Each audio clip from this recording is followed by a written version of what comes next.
Brought to you by Technopova Curve 5G. Discover new horizon. देखिए, पाकिस्तान के साथ जिस तरह के हमारे तनाव के हालात हैं और उस दौर में जब सरकार की एजेंसियां काम कर रही हैं, तो उसमें कई सारे लोग ऐसी गतिविधियों में पाए गए जिनके खिलाफ जांच एजेंसियों ने कार्रवाई की है। अभी रिसेंटली राजस्थान से जुड़ा हुआ एक व्यक्ति शकूर मोहम्मद उसमें पकड़ा गया है।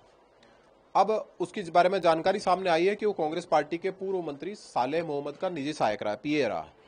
ये बहुत ही गंभीर बात है कि एक मंत्री जो संविधान की शपथ लेता है, उसके सहायक के रूप में उसके साथ 5 साल तक, कई सालों तक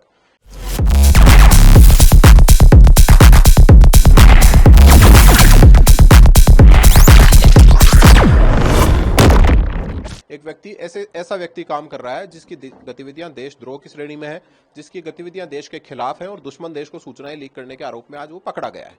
मुझे लगता है कि ऐसा संभव नहीं है कि कांग्रेस पार्टी की सरकार के समय उनको इस बात की जानकारी ना हो, क्योंकि एक व्यक्ति जब किसी मंत्री के स्टाफ में आता है तो उसका पुलिस वेरिफिकेशन होता है, उसके बारे में सारी जानकारियां जुटाने के बाद ही कोई व्यक्ति उसको अपने स्टाफ में शामिल करता है। अगर ये सब जानकारियां होते हुए भी उन लोगों ने इनको शामिल किया है, तो मुझे लगता है कि इससे गंभीर बात कोई दूसरी हो नहीं सकती है। और सालेह मोहम्मद के परिवार की गतिविधियां पहले से ही संदिग्ध हैं, जिसमें उनके पिता के खिलाफ दर्जनों मुकदमे यहाँ दर्ज थे। उनके खिलाफ मुकदमों के जब चार्जशीट की एसपी ने खोली थी, तो कांग्रेस पार्टी की तब की सरकार ने उसी दिन उस एसपी का ट्रांसफर कर दिया था। और अभी तक जो कांग्रेस पार्टी के नेताओं के बयान इसके ऊपर आए हैं, वो बहुत ही बचकाना बयान है।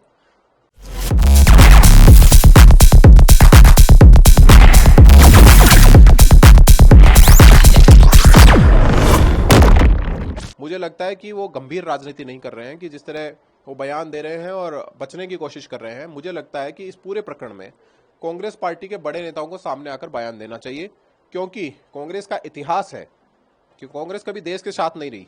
कांग्रेस पार्टी हमेशा ऐसी गतिविधियों में लिप्त रही है, उसके नेता ऐसी गतिविधियों में लिप्त रहे हैं जिससे देश को नुकसान होता आया है, और ये भी इस तरह की गतिविधियां हैं।